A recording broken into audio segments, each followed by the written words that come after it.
Hello students, कैसे हैं आप सब। चलिए आज का वीडियो सेशन शुरू करते हैं। आज जो हम पढ़ने वाले हैं that is very very important, the structure of eukaryotic cell. दोनों यूकैरियोटिक सेल के डायग्रामेटिक पोर्शन हमने देखा था। आज हम देखेंगे फ्लो चार्ट फॉर्म में कि यूकैरियोटिक सेल के कौन कौन से कंपोनेंट्स होते हैं, जिससे आपको इनको याद करने में ज़्यादा आसानी हो जाएगी। इसके जो ऑर्गेनल्स हैं और नीट में भी इस पर्टिकुलर फ्लो चार्ट से एक आधा सवाल आने के चांसेस रहते हैं। तो अगर हम बात करें यूकैरियोटिक सेल की, यूकैरियोटिक सेल आपको पहले से हमने बताया था, वो वाला सेल होता है जिसमें प्लांट सेल भी आएगा और एनिमल सेल भी आएगा। अगर मैं यूकैरियोटिक सेल को के स्ट्रक्चर की बात करूं on the basis of flow chart, तो हम इसको 3 सेक्शंस में डिवाइड करेंगे। कितने सेक्शंस में डिवाइड करेंगे? 3 सेक्शन में। सबसे पहला सेक्शन है सेल बाउंड्रीज, कि सेल में कौन कौन सी बाउंड्रीज हो सकती हैं। दूसरा सेक्शन है सेल का साइटोप्लाज्म, राइट, कि सेल के अंदर साइटोप्लाज्म में क्या क्या होगा। और तीसरा सेक्शन है इसका न्यूक्लियस। किसी भी सेल के ये 3 मेन स्ट्रक्चर्स होने ही चाहिए, क्योंकि यही 3 मेन स्ट्रक्चर्स सेल का पर्टिकुलर शेप कह सकते हैं या सेल की डेफिनेशन को सेटिस्फाई करते हैं, राइट। अब अगर मैं सेल बाउंड्रीज की बात की जाए, सेल बाउंड्रीज में क्या क्या आ सकता है, यानी कि सेल की मेम्ब्रेन। इसमें सेल वॉल आ सकती है और सेल मेम्ब्रेन आ सकती है। बाउंड्रीज में यही 2 चीज़ें होती हैं सेल की। यूकैरियोटिक हमने देखा था सेल वॉल प्लांट सेल में होती थी, एनिमल सेल में नहीं थी, और सेल मेम्ब्रेन तो दोनों ही सेल में थी। अब उसके बाद आ गया सेल के अंदर जो साइटोप्लाज्म था। साइटोप्लाज्म के अंदर 3 चीज़ें थी। जो इसका साइटोप्लाज्म था, इसके अंदर 3 चीज़ें थी। कौन कौन सी थी? सबसे पहले थे सेल ऑर्गेनेलिज, अगर आपको याद हो ऑर्गेनेलिज हमने बनाए थे। उसके बाद दूसरे नंबर पे था इसमें मैट्रिक्स पार्ट था, और तीसरा था इंक्लूजन्स। इंक्लूजन्स क्या होते हैं? जितने भी रिजर्व फूड टाइप मटेरियल्स होते हैं सेल के अंदर other than cell organelles and matrix, उनको कहा जाता है इंक्लूजन्स, राइट। उसके बाद जो न्यूक्लियस था, तो न्यूक्लियस में कौन कौन से स्ट्रक्चर्स आए थे आपको बहुत अच्छे से याद होगा। सबसे पहले आएगा न्यूक्लियर एनवेलप। देखिए कितना सिंपल है फ्लो चार्ट में इसको याद करना। उसके बाद आएगा न्यूक्लियोप्लाज्म। न्यूक्लियोप्लाज्म क्या होता है? The cytoplasm of nucleus is called nucleoplasm. उसके बाद आया था न्यूक्लियोलस, और फाइनली उस न्यूक्लियोप्लाज्म में क्या प्रेजेंट होता था? क्रोमैटिन मटेरियल, ठीक। अब बात कर लेते हैं सेल ऑर्गेनल्स। तो यहाँ से नीट में क्वेश्चन आने का चांसेस रहता है। तो वो किस तरह से कि जितने भी एक सेल के अंदर सेल ऑर्गेनल्स होते हैं वो 2 फॉर्म में प्रेजेंट हो सकते हैं। In how many forms? 2 forms. कुछ ऐसे सेल ऑर्गेनल्स होते हैं जिनके बाहर एक प्रॉपर कवरिंग होती है जिसको मेम्ब्रेन कहा जाता है, और कुछ ऐसे ऑर्गेनल्स होते हैं जिनके बाहर मेम्ब्रेन नहीं होती है। हम इसको 2 क्लासेस में डिवाइड करेंगे।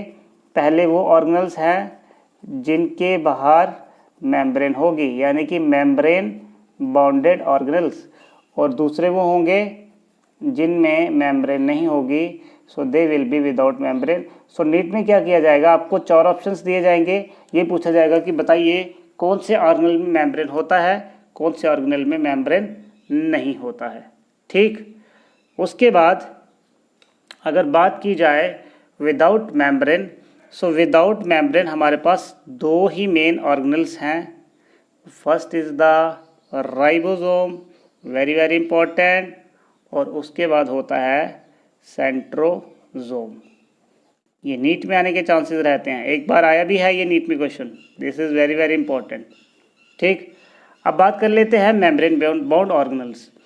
मेम्ब्रेन बाउंड ऑर्गेनल्स को भी हम दोबारा 3 क्लासेस में बांटते हैं कि अगर किसी सेल ऑर्गेनल के बाहर मेम्ब्रेन है तो कितनी मेम्ब्रेन प्रेजेंट हैं।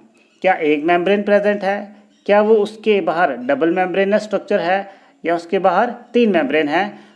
यहाँ से भी नीट के बहुत क्वेश्चंस बनते हैं। सो हम मेम्ब्रेन बॉन्डेड ऑर्गेनल्स को भी 3 क्लासेस में बांटते हैं। पहले वो आएंगे जिनके बाहर सिंगल मेम्ब्रेन होता है, पहले वो वाले सेल ऑर्गेनल्स आएंगे जिनके बाहर सिंगल मेम्ब्रेन होता है। उसके बाद डबल मेम्ब्रेन ऑर्गेनल्स आएंगे जिनके बाहर डबल मेम्ब्रेन होता है, and then finally the triple membranous organelles, right.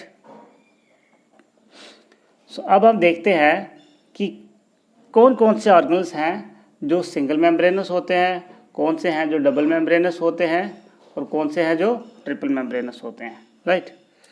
तो चलिए सबसे पहले आपको बताते हैं कि सिंगल मेम्ब्रेनस ऑर्गेनल्स कौन कौन से होते हैं। सो आपको ये सारे याद करने हैं। सबसे पहले आएंगे endoplasmic reticulum, very very important, endoplasmic reticulum. So जिन बच्चों को मेम्ब्रेन के बारे में नहीं पता है सो मेम्ब्रेन क्या होती है, जैसे मान लीजिए ये एक कोई भी सेल ऑर्गेनल है, लेट अस सपोज कि ये रेटिकुलम ही है। सो मेम्ब्रेन का मतलब क्या होता है कि इसको कवर करने के लिए बाहर कोई आउटर कवरिंग प्रेजेंट रहती है, राइट, उसको कहा जाता है मेम्ब्रेन। अभी एक डायग्राम और बनाएंगे, उसमें बताएंगे आपको। उसके बाद लाइजोसोम्स में भी सिंगल मेम्ब्रेन होता है। उसके बाद स्फेरोसोम्स, सिंगल मेम्ब्रेन। उसके बाद ग्लाइऑक्सिसोम्स, इनमें भी सिंगल मेम्ब्रेन होता है। और फाइनली परऑक्सीसोम्स। अगर आपको पता चले कि इसके अलावा भी कोई और सिंगल मेम्ब्रेनस ऑर्गेनल्स हैं तो कमेंट सेक्शन में हमें बताना बिल्कुल आप। उसके बाद डबल मेम्ब्रेनस स्ट्रक्चर में 2 मेन इंपॉर्टेंट स्ट्रक्चर हैं। One is the mitochondria and another is the plastids यानी कि क्लोरोप्लास्ट, राइट, वन क्लोरोप्लास्ट। और ट्रिपल मेम्ब्रेनस में हमारे पास फिलहाल एक ही ऑर्गेनल है, दैट इज द ट्रांसोसोम्स, राइट। सो ये नीट के लिए बहुत ही ज़्यादा इम्पॉर्टेंट है। ये एक फ्लोचार्ट डायग्राम है कि जब भी आप किसी भी ऑर्गेनल को पढ़ें तो आपको ये पता होना चाहिए whether it is single membranous और whether it is double membranous. So matrix part कौन सा होता है, ऑर्गेनल्स को जो सराउंड करता है जितना भी मटेरियल वो सारा का सारा मैट्रिक्स पार्ट में है। और इंक्लूजन्स में क्या क्या आता है, देखिए इंक्लूजन्स में आएंगे हमारे रिजर्व फूड, उसके बाद एक्सक्रीटरी फूड,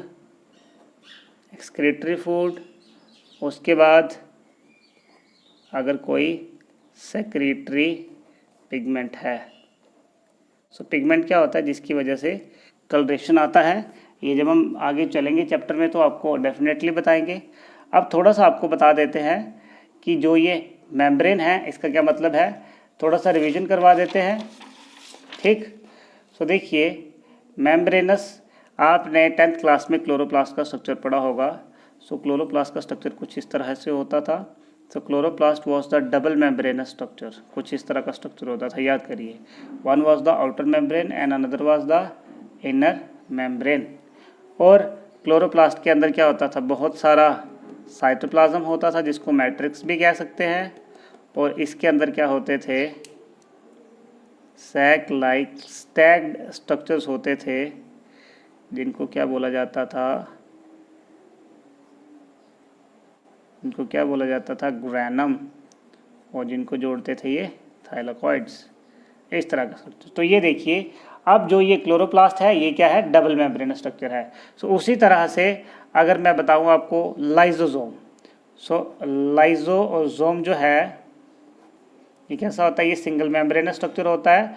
और इस लाइजोसोम के अंदर हाइड्रोलिटिक एंजाइम्स होते हैं। ये हम सारे के सारे डिटेल्स में ज़रूर पढ़ेंगे। एक और मेम्ब्रेन यहाँ पे मैं बताना आपको भूल गया, सिंगल मेम्ब्रेन में एक और ऐड कर लीजिएगा, one other is the Golgi bodies, right. Golgi bodies भी क्या होते हैं, सिंगल मेम्ब्रेनस स्ट्रक्चर होते हैं। तो नीट में आपको डायरेक्ट क्वेश्चन आएगा कि बताइए कौन से सिंगल मेम्ब्रेनस होते हैं, कौन से डबल मेम्ब्रेनस स्ट्रक्चर होते हैं और कौन से विदाउट मेम्ब्रेन होते हैं, राइट। सो चलिए आज के वीडियो सेशन में बस इतना ही। अगर वीडियो समझ में आया होगा तो डेफिनेटली लाइक करिएगा इस फ्लो चार्ट को। अगले सेशन में हम डिस्कस करेंगे कि यूकैरियोटिक सेल्स के कौन कौन से कंपोनेंट्स होते हैं। इंडिविजुअली कंपोनेंट्स को हम डिस्कस करेंगे बारी बारी से। तब तक के लिए stay healthy, stay safe and good bye.